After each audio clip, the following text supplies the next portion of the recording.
Tout le monde a en soi un petit Mozart assassiné, comme dit le dicton. On aurait tous voulu être peut-être un artiste. En tout cas, c'était le cas d'Éric Laforgue. Et donc Eric, il est chef d'entreprise, il travaille dans la téléphonie.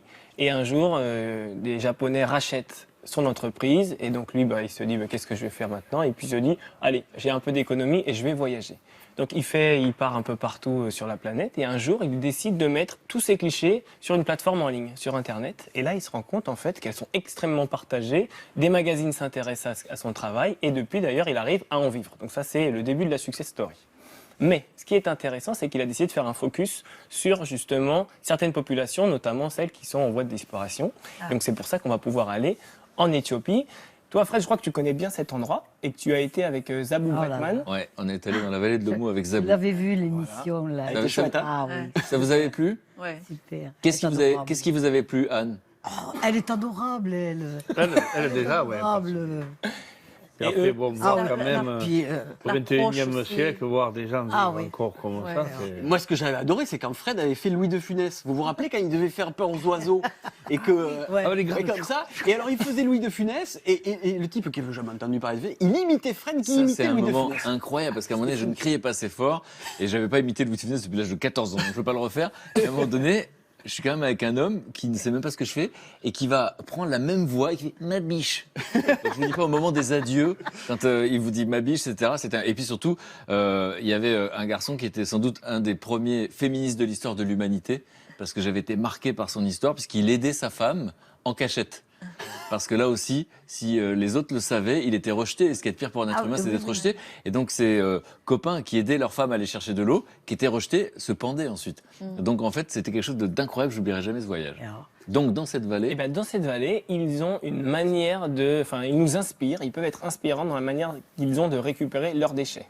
Pour le reste de l'humanité. Exactement. Je ne sais pas si toi, quand tu y étais, à quoi ça ressemblait, mais sache... J'ai pas souvenir. Et depuis quelques années, avant on mettait 4 heures de 4x4, 4 jours de 4x4 pour y aller.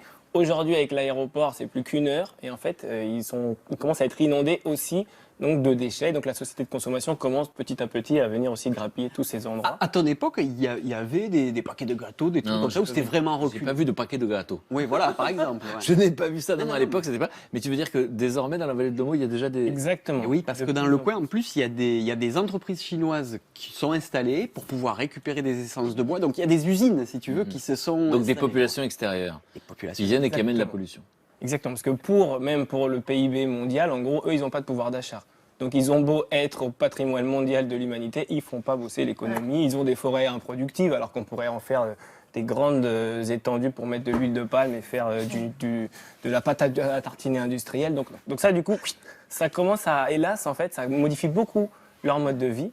Mais pourtant, il y a quand même, avec tous ces déchets, une petite leçon. Et donc, je suis tombé sur cette exposition de photos que je voudrais partager avec vous, qui est assez intéressante dans la manière qu'ils ont de traiter ces déchets. Parce qu'en gros, voilà, il manque de beaucoup de choses aussi. La vie est rude, il ne faut pas non plus idéaliser tout leur mode de vie.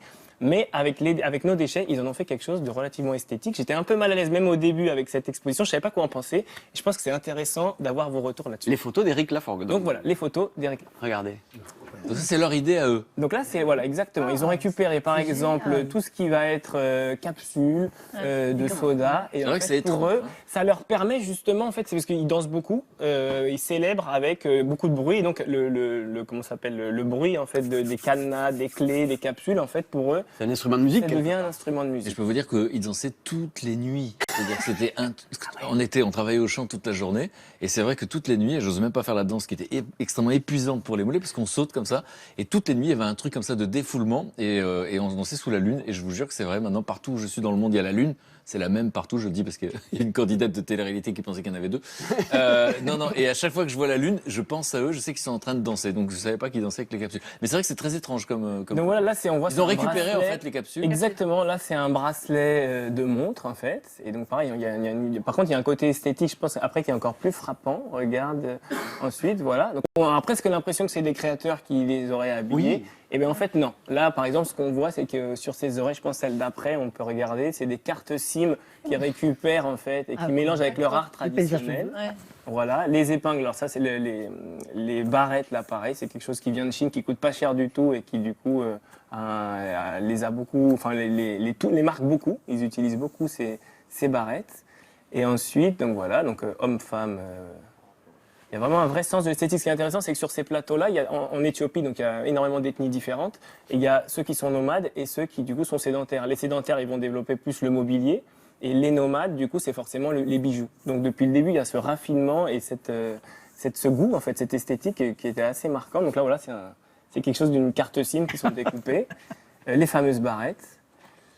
Voilà, là, celui-là, on dirait. Il est beau, hein? Ah oui, Il était joli. habillé Beau par, garçon. Donc les photos sont belles, ils ont le sens de l'esthétique, on va en parler dans un instant, et donc ils récupèrent les déchets pour faire des choses, et ça s'est fait naturellement, c'est-à-dire que lui est venu Exactement. photographier Il est ça. venu photographier ça, il a été frappé de voir déjà comment ça évolue vite, parce qu'il était déjà venu en Éthiopie, et il a vu en quelques années à quel point il y a eu des barrages en fait, qui ont déplacé des populations.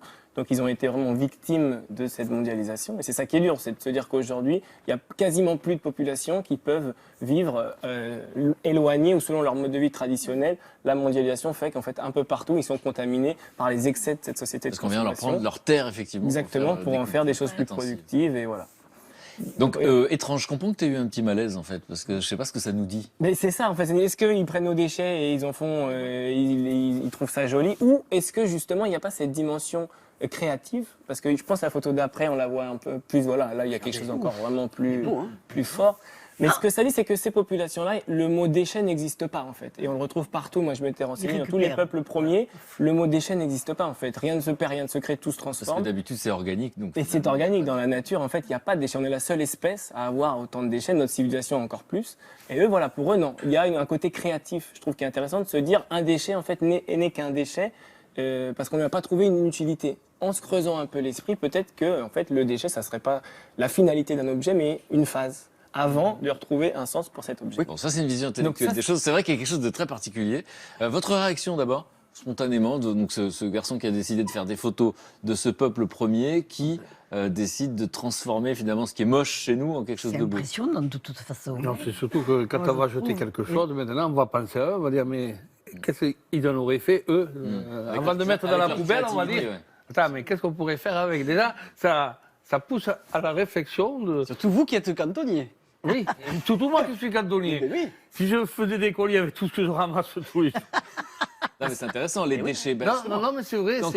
quand vous faites le bien des autres, parce que vous êtes là pour que ça se passe bien, etc., et que vous voyez tous ces déchets, parce qu'on parle de ça finalement, ça vous provoque quoi? Que c'est une Nous sommes société de envahis surconsommation. de Nous, on déchets. surconsomme et on ne fait pas gaffe à tout ça. Et alors, on se rend compte que ces gens-là qui sont impactés justement Par notre consommation. par nos émissions à nous, quoi. Et en fait, ils essaient d'un. Enfin, je ne pense pas que ce soit consciemment, mais eux, ils s'en servent. Bien Pour eux, sûr. c'est un produit, comme un produit naturel. Avec ça, ils construisent quelque chose, ils font quelque chose. Tandis que nous, pour nous, il n'y a plus d'existence. C'est un pof, on jette.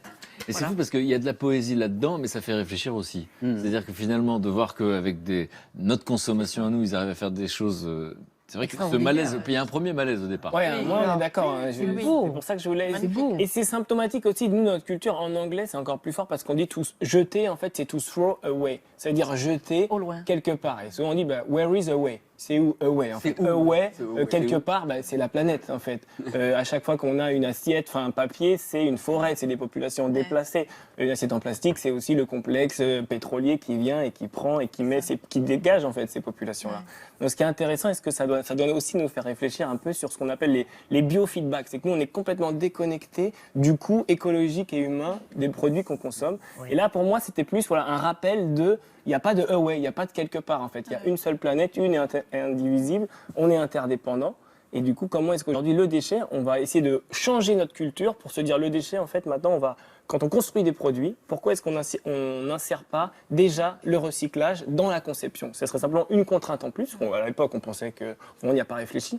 Et si on arrive à mettre cette contrainte au départ, là, et d'en faire une forme de créativité, moi, je pense que c'est la contrainte qui crée la créativité. On peut vraiment changer de civilisation. Et là, voilà, on serait vraiment, pour moi, un peu plus évolué que ce qu'on l'est. Et c'est intéressant parce que ce sont des peuples premiers, donc il y en a qui les voient comme des gens sauvages, et ils ont une sens de l'esthétique et de la poésie très spectaculaire, avec nos ordures quand même, c'est quand même assez fou. Et alors j'étais souvent épaté parce que quand je vais les rencontrer, qu'on passe du temps avec eux, ce sont des éleveurs souvent ou des agriculteurs. Et je me suis dit, mais chez nous, au fond, parce que moi j'ai beaucoup de familles paysannes, et je me dis, est-ce qu'on a autant le sens de l'esthétique ? C'est-à-dire que c'est toujours très spectaculaire. On va au champ et elles n'ont pas grand-chose et les femmes ont toujours des bijoux, les hommes ont toujours une esthétique incroyable. Je me suis dit, mais est-ce que nos paysans à nous ont autant le sens de l'esthétique? C'est quelque chose d'assez spectaculaire quand on voit ce qu'ils arrivent à en faire. Nous sommes différents. Hein.